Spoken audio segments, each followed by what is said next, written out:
Okay, so this is your summary. I'll explain you how to read it. Okay. Now these lines that are marked with the highlighter, these are your titles. Okay, name of the chapter and the chapter number. For example, summary of the chapter 2, Mr.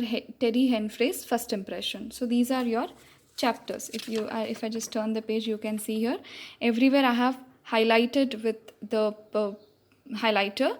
So this is your name of the chapter and the title of the chapter. Summary of chapter 6, furniture that went weird, etc. So it continues everywhere. Okay, like this. Next, you can see I have underlined few lines and also I've marked an arrow mark there. So these lines are your subtitles. That is, you need to, it summarizes the 2 or 3 lines that are written under the subtitles in one line. For example, I will give you the example of the chapter 2 here. Now see. Summary of chapter 2, Mr. Teddy Henfrey's first impression. It says, so the subtitle is Mr. Teddy Henfrey. So what happens with under Mr. Teddy Henfrey? They have given you a short introduction about Mr. Teddy Henfrey.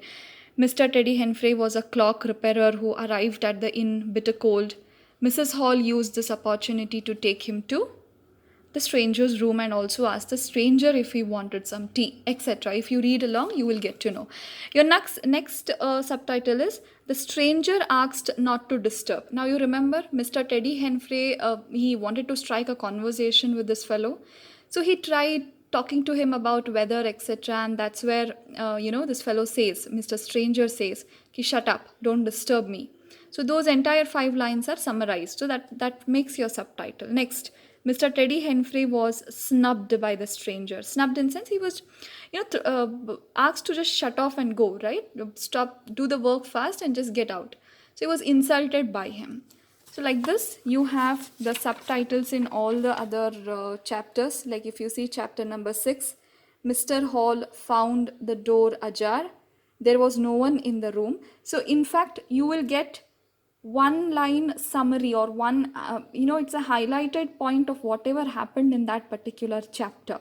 So don't get confused of that. Okay, there is no need. And when you are writing in your examination, I'll deal it with in the other audio part.